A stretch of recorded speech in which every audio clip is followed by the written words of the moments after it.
बोलती पुस्तके. ज्यांना वाचनाचा नाद त्यांना बोलती पुस्तके घाली साद. आमचं चॅनल सबस्क्राईब करा आणि सबस्क्राईब करायला इतरांनाही सांगा. नमस्कार श्रोते मित्र हो.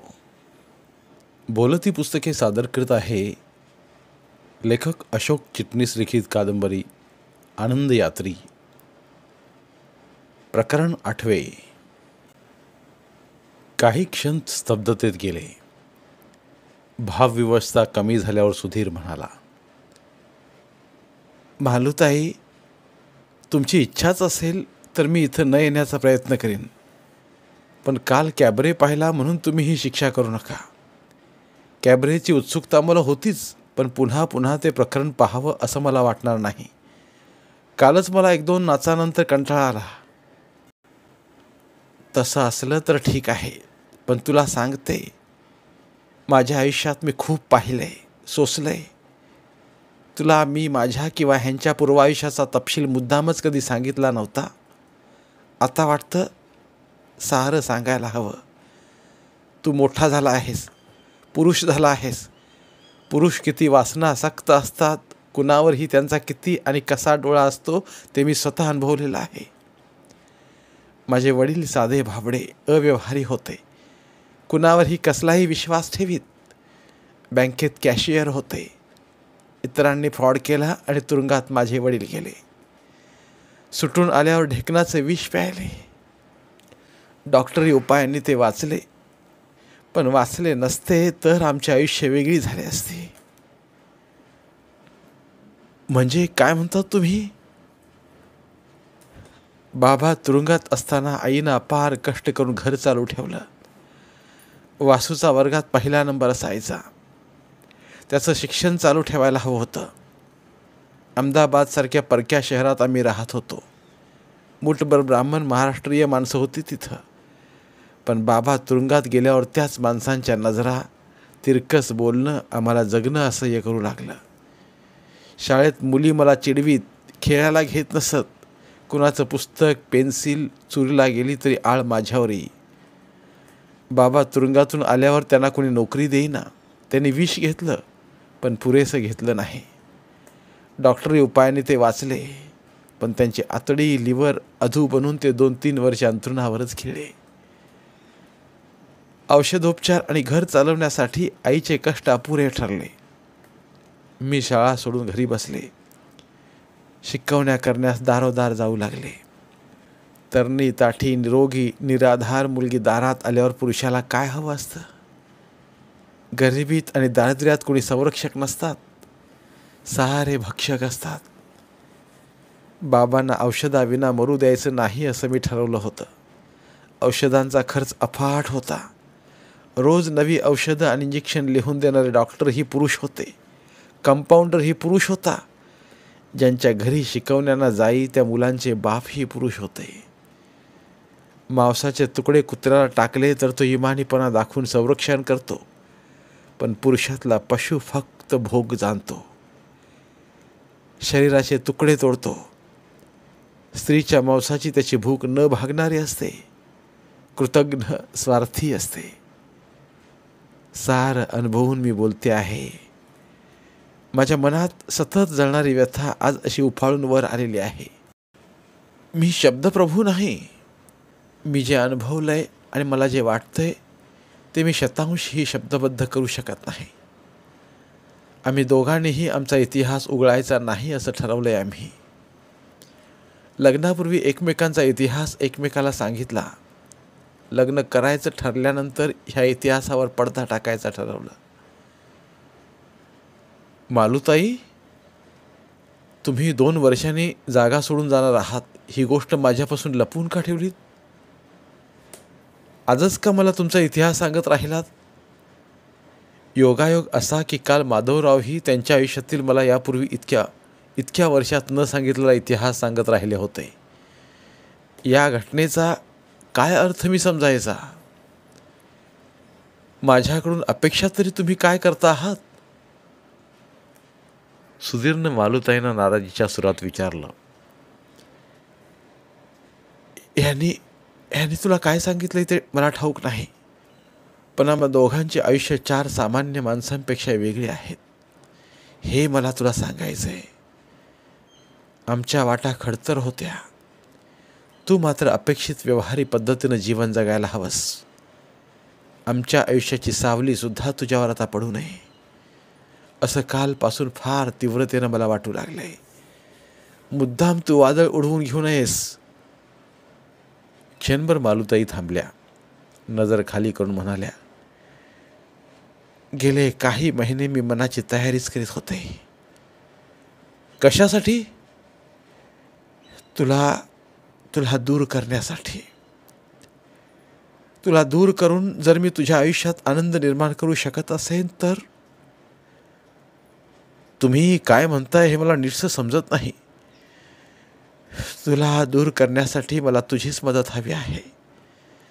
तुझ्या आईला आणि वाड्यातल्या लोकांना तू जसं वागायला हवंस तसं तू वाग. ठीक आहे, तुम्ही बोलावल्याशिवाय मी इथे येणार नाही. न येण्याचा प्रयत्न तरी करीन. माधवरावांना काय सांगू तेवढंच सांगा. काय चाललंय सुधीर भाऊ? माझं नाव कशासाठी घेतलं? आत शिरत माधवरावाने हसत विचारलं. सुधीरनं मालूताईंकडे पाहिलं. मालूताई तांदळाचं ताट घेऊन उठल्या. पाठमोऱ्या होत त्यांनी स्टोव्ह पेटविण्यास सुरुवात केली. सुधीर भाऊ, आज तू आला नसतास तर तुला बोलावूनच घेणार होतो. का? या शनिवारी मुंबई जायचंय आपल्याला. एका खास संस्थेत जायचंय. तुला कॅबरे कसा असतो हे दाखवलं. आता आणखीन काही नवीन त्याला दाखवू नका. नाहीपेक्षा मी तुमचं नाव त्याच्या आईला जाऊन सांगेन. स्वतः सगळ्या जगभर हवं तसं हिंडता फिरता ते पुरेसं नाही का वाटत?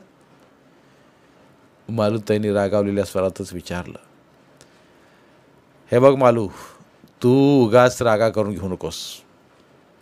सुधीरचं हित फक्त तुलाच समजतं. त्याला काय आणि किती दाखवायचं हे मलाही समजतं. जीवनातील एकच अंग त्यानं पाहू नये. त्याला मी माझा मित्र मानतो. माझ्या मित्रानं जगातल्या सर्व प्रकारच्या सुखदुःखाशी लढायला समर्थ हवं. शाळा कॉलेजसाठी पुस्तकं वाचून बुळबुळीत ज्ञानच मिळतं. वर्गाच्या 4 भिंतीबाहेरचं जग त्याला पाहू दे. पुरे झालं तुमचं. त्याने कॅबरे पाहिला नसता तर काय बिघडलं असतं? असा काय ज्ञानाचा प्रकाश टाकला तुम्ही तो कॅबरे त्याला दाखवून? ते तुला समजायचं नाही. कॅबरे म्हणजे विश्वदर्शन असं मी कधी म्हटलंय? उलट उद्या त्याला मी जीवनातील कुरूपता, वेदना आणि दुःख दाखवणार आहे. त्याला वेश्याग्रह दाखवू नका म्हणजे झालं. मालूताई विलक्षण फनकाऱ्यानं बोलल्या. पण क्षणातच व्यथित आणि व्याकुळ स्वरात हात जोडून त्या माधवरावांना बोलल्या. त्याला भलतं सलतं काही दाखवू नका हो. हात जोडते तुम्हाला. कोवळा पोर आहे अजून तो. अगं, माझ्यावर विश्वास आहे ना तुझा? त्याला कुठे आणि का न्यायचंय मला समजत नाही का? मालूताई आणि माधवरावांचा वाद सुधीर निमूटपणे मासिक चाळीत ऐकत राहिला होता. हळूच उठून तो जायला निघाल्यावर माधवरावांनी त्याला थांबवलं. हे बघ सुधीर भाऊ, शनिवारी माझ्याबरोबर जाणार आहेस हे आधी आईला सांग. तू चोरट्यासारखं स्टेशनवर पुढे जायचंस आणि मी नंतर यायचं ही भानगड यावेळी मला नको. बरोबर स्टेशनवर जाऊ. यानं पाहिलं आणि त्यानं पाहिलं ही भानगड नको. चोरटेपणा मला जमत नाही. उघडपणे काय करायचं ते करावं. अहो, सगळ्यांना तुमच्यासारखं उघड्यावर आयुष्य ठेवून कसं जगता येईल? तुम्हाला वाटतं तसं तुम्ही जगा. तुमच्या तत्त्वज्ञानाप्रमाणे इतरांनी वागावं ही हुकुमशाही कशाला? ठीक आहे, मी तुमच्याबरोबरच मुंबईस येईन. पण आपण नेमकं जायचंय कुठे? परत केव्हा यायचं? दुपारी 3:20ची गाडी पकडू. संध्याकाळी 7-8 वाजेपर्यंत परतही येऊ. अजून 2 दिवस आहेत. सुधीर त्या दिवशी अंथरुणावर पडला तरी त्याला बराच वेळ झोप आली नाही. माधवराव शनिवारी कुठे घेऊन जाणार आहेत? कुणाची कसली वेदना दुःख दाखवणार आहेत? उघड्यावर आयुष्य ठेवून जगणारे ते सस्पेन्सचा खेळ जाणून बुजून का खेळतात? मालूताईंना न सांगण्यासारख्या अशा कुठल्या ठिकाणी ते आपल्याला नेणार आहेत? प्रश्नांच्या भोवऱ्यात गरगर फिरत असतानाच त्याला त्या रात्री उशिरा झोप लागली. अलिबागला जाणारी एसटी बस अचानक थांबली होती. बसच्या थांबण्यामुळे शेजारी झोपलेली अपर्णा सुधीरच्या अंगावरच कोसळली होती.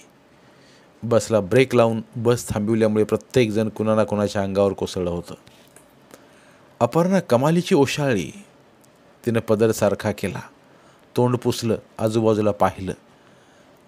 अलिबाग आलं असा प्रश्न तिनं विचारला. चारू शेजारी नाही हे पाहून क्षणभर ती दचकली. चारू कुठे आहे असं नकळत तिनं विचारलंही. सुधीर हसला. त्यानं फक्त खुनेनं चारू मागे असल्याचं सांगितलं. त्यानंही मागे पाहिलं. चारू आपल्या मैत्रिणीशी एवढं काय बोलत होती ते त्याला समजलं नाही. दोघींची गट्टी छान जमली होती. बाहुल्यांची अदलाबदल झालेली होती. हसणं खिदळणं चाललं होतं. खिडकीतल्या वाऱ्यानं त्या दोघींच्याही झिपऱ्या डोळ्यावर गालावर आल्या होत्या. ड्रायव्हर खाली उतरला होता. बसच्या खाली वाकून पाहत सर्वांना म्हणाला, गाडी ब्रेकडाऊन आहे, खाली उतरा. सर्वजण भराभर खाली उतरले. ड्रायव्हरने गाडी एका मोठ्या झाडाजवळ उभी केली होती. झाडाच्या छायेच्या दिशेनं सर्वजण जाऊ लागले. बस अर्धा पाऊण तास तरी दुरुस्त होणार नाही असं ड्रायव्हरने जाहीर केलं. सर्वांनी हवं तर चहा घ्या. कंडक्टरने एका झोपडीच्या दिशेने बोट दाखवून सांगितलं. झाडाच्या जवळच रस्त्याला लागून ती झोपडी होती. आत धुरकट काचेच्या कपाटात बिस्किटं, लाडू, गाठ्या वगैरे पदार्थ असल्याचं जवळ गेल्यावर दिसलं. मुख्य म्हणजे आत 2-3 टेबल, खुर्च्या, एक बाक आणि चहाची व्यवस्था होती. सुधीर आणि अपर्णा चारूच्या मैत्रिणीच्या आईवडिलांशी औपचारिक ओळख करून घेऊन चहासाठी त्या झोपडीत शिरले. अपर्णानं बसमधून उतरताना बरोबर घेतलेल्या पिशवीतून केक, बिस्किटं, चिवडा, कांदा वगैरे खाद्यपदार्थ काढले. पदार्थ पिशवीतून काढीपर्यंत अपर्णानं त्या जोडप्याविषयी बरीच माहितीही काढली होती. अहो, त्यांचं नाव देशपांडे, अलिबागच्या सिव्हिल सर्जनचे ते साडू आहेत. त्यांच्याकडेच ते उतरणार आहेत. आपल्याला त्याने सिव्हिल सर्जनच्या बंगल्यावर आमंत्रण दिलंय. आपल्याला जमेल का आज त्यांच्याकडे जायला? अपर्णानं एखाद्या लहान मुलीच्या उत्साहानं निष्पापपणे सुधीरला विचारलं. सुधीर फक्त हसला. चहापाणी घेऊन सुधीर, अपर्णा त्या झोपडीच्या बाहेर आले. बाहेरच्या बाजूला 2-4 भिकारी तेवढ्यात जमले होते. लहान पोरंही भीक मागत होती. सुधीरचं लक्ष भिकाऱ्यातील एका बाईकडे गेलं. लहान मुलाला ती मांडीवर घेऊन पाजीत होती. महारोगानं तिच्या हातापायांच्या खुंट्या झालेल्या होत्या. नाकाच्या ठिकाणी केवळ 2 भोकं होती.